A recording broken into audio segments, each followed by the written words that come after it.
Donc du coup, j'étais vétérinaire à la fin de mes études. J'ai commencé à travailler en France d'une amie donc, qui est vétérinaire en Corée, d'une plainte d'une cliente parce que lors de l'échographie, le ventre, la chienne avait été tondue un peu trop large. Donc c'était pas esthétique. On va bifurquer sur le sujet principal, celui sur lequel je souhaitais discuter, qui est la maltraitance animale.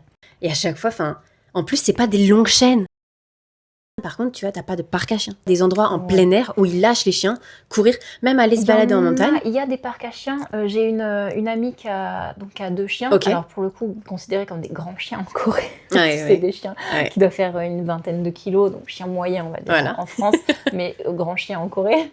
Donc, du coup, elle les promène évidemment pas en poussette. Et puis, de toute façon, c'est pas son... C'est pas son état d'esprit, voilà. Non, je pense qu'elle aurait jamais mis un de ses chiens dans une poussette. Donc du coup, elle pourra faire des balades avec elle, avec ses chiens.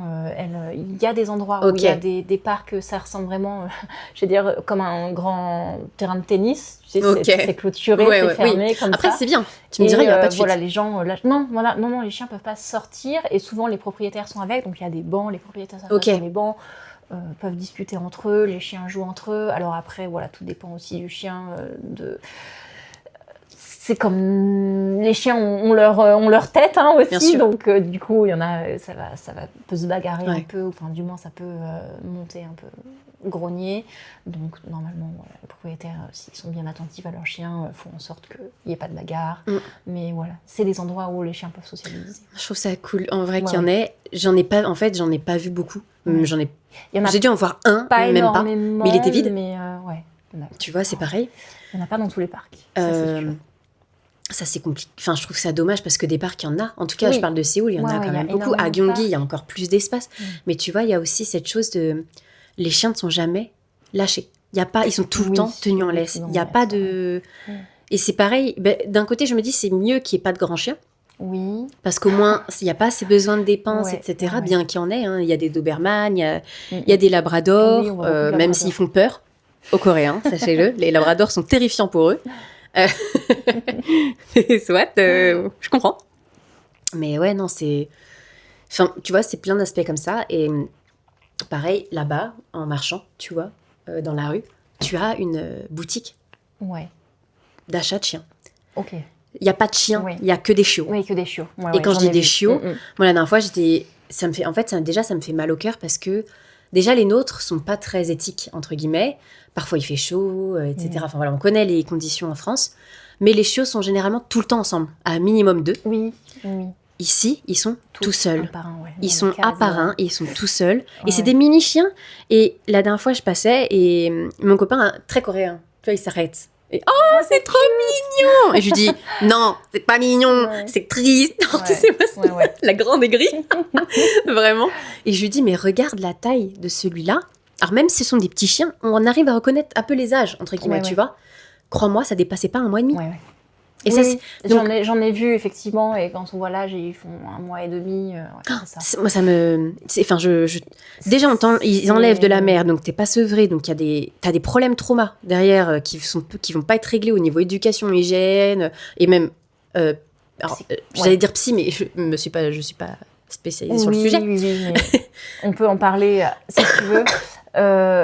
Justement, le fait déjà que ce soit des petites races, des races miniatures, et ça pose aussi des problèmes d'un point de vue, alors là on va rentrer dans le médical, mais à force de réduire au maximum la taille, il y a des organes qui de base ne sont pas faits pour être si petits. Le cœur, le cerveau, d'être comprimé dans une boîte crânienne qui est toute petite.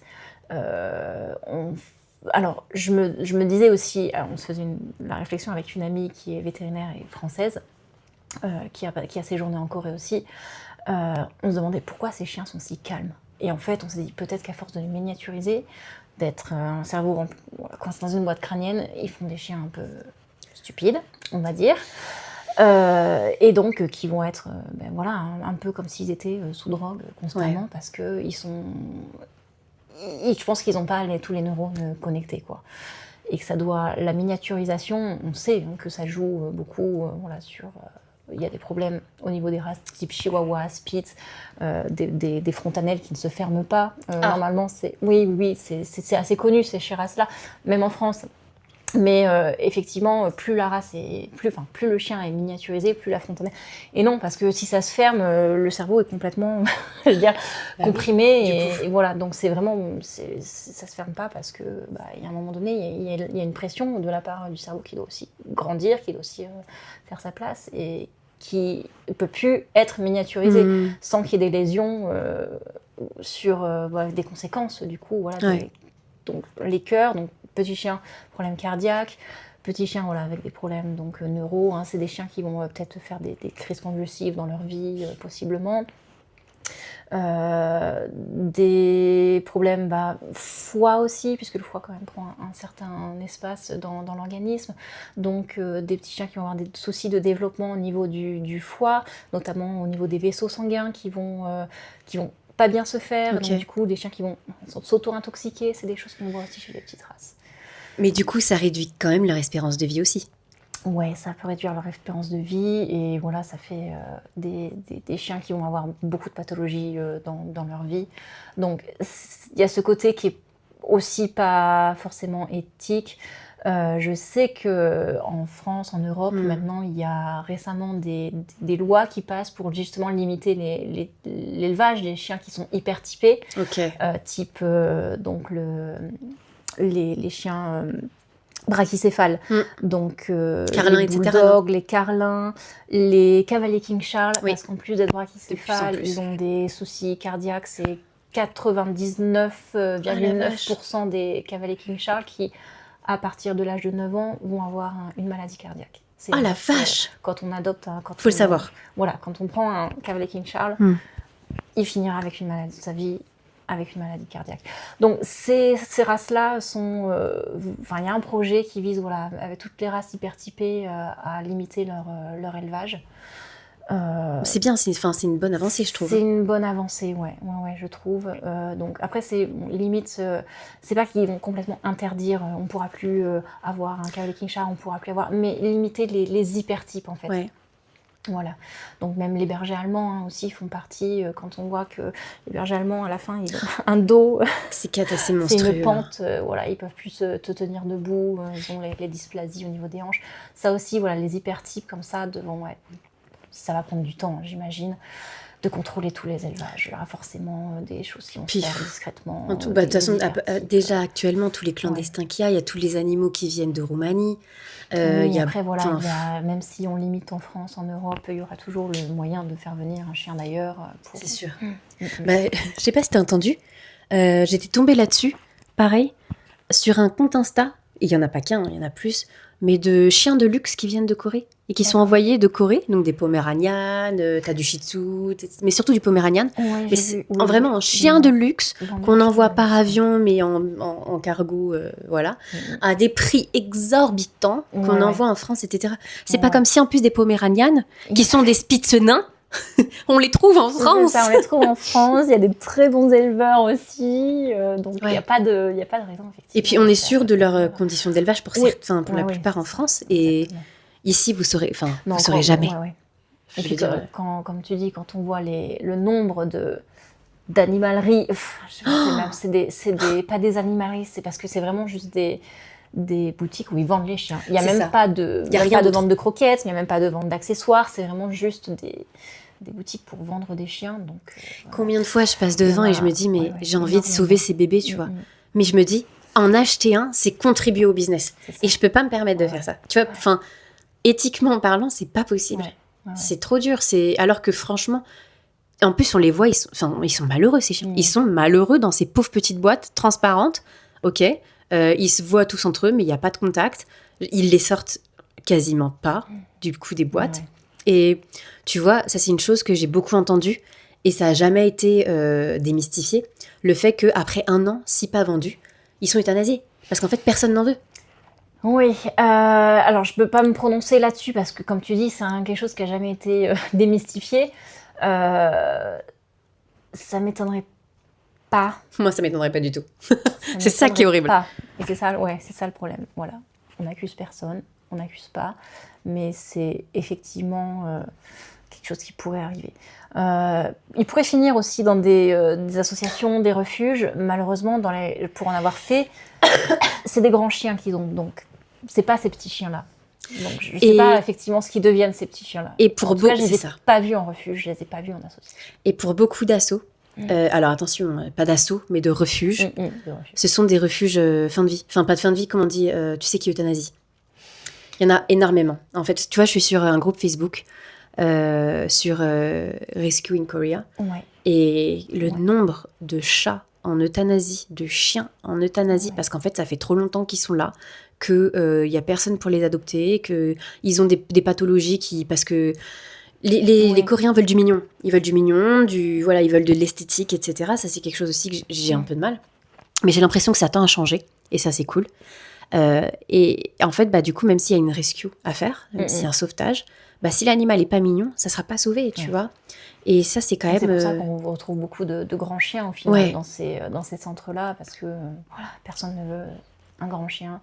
En plus, croisé, donc du coup, il n'a pas une race, il n'a pas un beau standing. Encore. Mais c'est monstrueux. Donc, oui. C'est fou. Moi, je trouve ça fou. Et franchement, ça me fait mal au cœur, parce que tu sais que déjà sauver, ça réduirait aussi les productions d'animaux. Oui, c'est ça. Mais tu vois, Brigitte qui était là sur la dernière fois, pareil en interview, elle, un de ses projets qu'elle aimerait faire, mais elle n'est pas sûre de le faire, mais c'est vrai qu'à terme, elle aimerait faire quelque chose ici, c'est de faire pourquoi pas, une sorte de refuge, en fait, en campagne pour récupérer les animaux, mais les vieux. Parce que pareil, elle m'a dit que ça, c'était une tendance. Quand les animaux deviennent trop vieux, ils sont abandonnés. Parce qu'en fait, ils peuvent plus être baladés, ils sont incontinents, etc. Du coup, comme ils sont inconfortables pour la vie de tous les jours, du coup, ils sont abandonnés. D'accord. Et tu vois, ça fait partie vraiment de choses...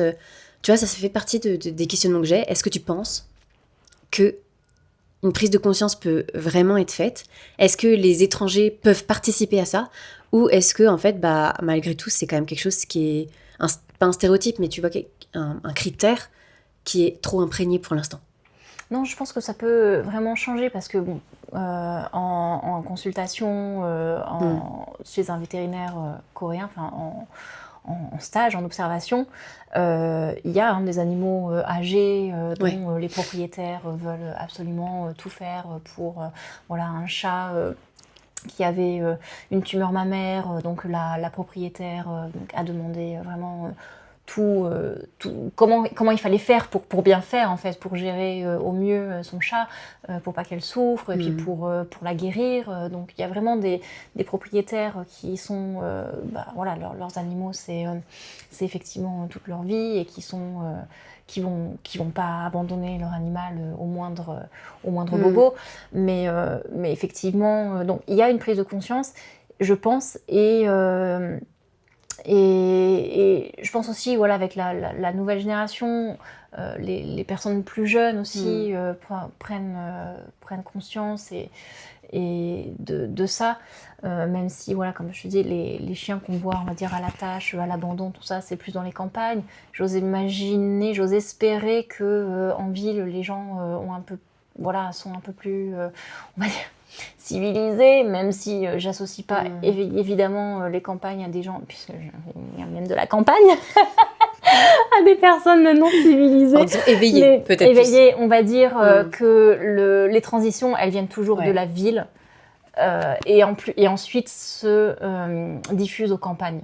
Le changement, les changements positifs viennent en général souvent des villes et vont après se diffuser aux campagnes.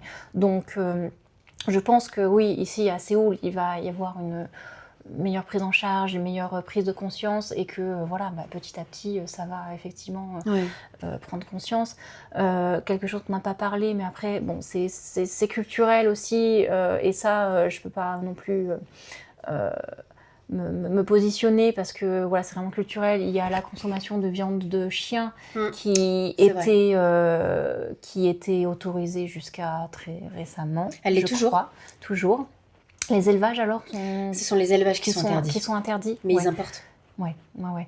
Donc voilà, les élevages de chiens ont été interdits. Donc il y a quand même quelque part, déjà une prise de conscience sur la maltraitance animale, parce que pareil, ces élevages-là, on ne sait pas forcément les conditions dans lesquelles ces chiens-là étaient élevés. Mais voilà, si on songe sur l'élevage, après on pourrait parler pas seulement des chiens, de tous les autres animaux en Corée qui malheureusement, c'est un pays dont on connaît si vous ne connaissez pas la géographie, le relief, c'est montagneux. Donc déjà, faire de l'élevage en plein air, c'est compliqué. La moindre parcelle, on va dire, plate, on va cultiver en priorité avant de faire l'élevage. Donc l'élevage va se retrouver dans des bâtiments. Même les vaches, j'ai vu pas mal de vaches. Je ne sais pas si tu en as vu en campagne. J'en ai vu à Jeju. C'est ça, tu les vois. Je te dis ça, mais pas en fait, voilà, on ne les voit pas parce qu'en fait, il faut savoir regarder. Elles sont dans les étables. Alors, c'est des grandes étables ouvertes. Donc, elles prennent l'air. Mais elles sont en étable. Elles ne vont pas être dans les champs comme on voit en France en plein air. C'est ça. Donc, c'est des vaches en bâtiment. Je pense qu'elles doivent avoir un parcours de sortie à l'extérieur. Après, moi, à chaque fois, c'était l'hiver. Donc, du coup, elles étaient, je pense, contentes d'être à l'intérieur. Oui, je les comprends parfaitement. Mais après, voilà, il y a un parcours plein air autour. Mais bon, c'est pas les grands champs comme on peut voir, en Normandie, les vaches.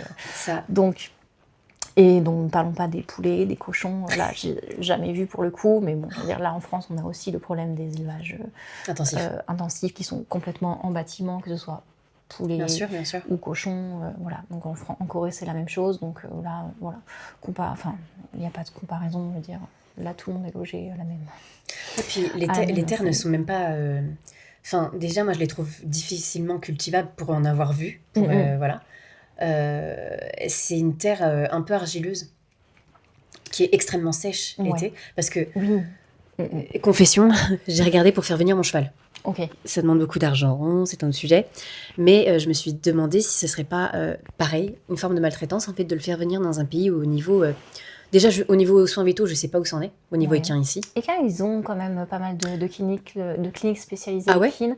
J'avais fait du coup un échange étudiant, pour le coup, sur Busan, avec donc, des étudiants. J'avais été accueillie par des étudiants vétérinaires. Donc, c'est à l'époque où j'étais aussi étudiante. Et on avait fait une visite, on avait été dans plusieurs cliniques, donc une spécialisée dans les chevaux. Et vraiment, après, c'était des chevaux, type les chevaux de course, vraiment des chevaux de valeur. C'est pas les chevaux de particulier. Après, de toute manière, tout cheval ici a de la valeur. Exactement. C'est du cheval de riche. On va dire clairement les choses. Mon petit cheval qui vit au pré, même un cheval qui vit au pré, c'est un cheval de riche. Ici, c'est... voilà. Enfin, mon petit cheval. C'est plutôt un mastodonte, mais soit. Mais tu vois, du coup, je m'étais dit, à le faire venir... déjà, mes chevaux ont toujours vécu dehors. Voilà, ils sont H24 dehors ou rentrer la nuit. De toute manière, si hiver il y a, rentrer la nuit obligatoire. Ici, c'est impensable autrement. L'été, c'est l'inverse. Nous, comme de toute façon, on fait en France aussi, on enferme, entre guillemets, dans la journée.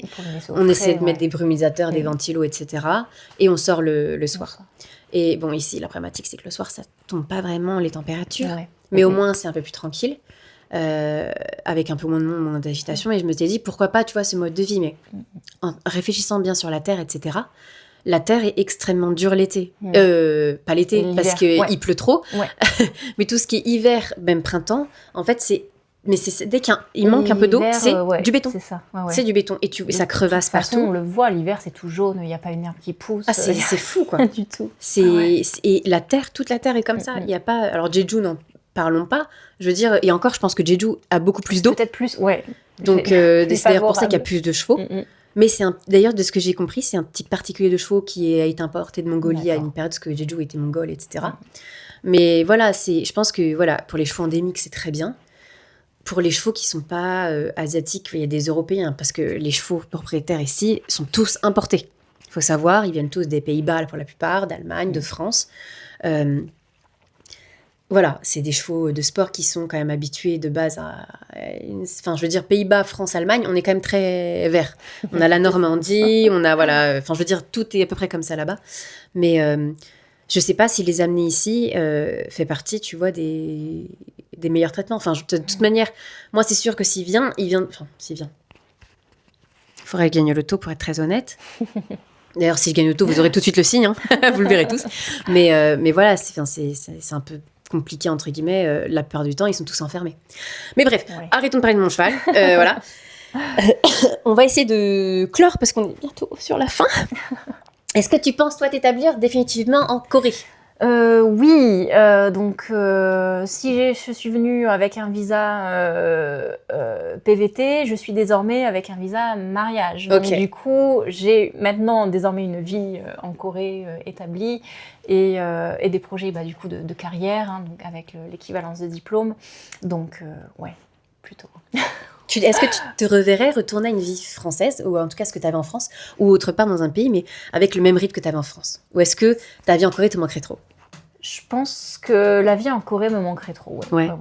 En France, c'est évidemment la famille qui me manque beaucoup. C'est ça, j'allais dire, le plus difficile. Après, le reste, niveau travail, vie sociale, tout ça, on retrouve en Corée.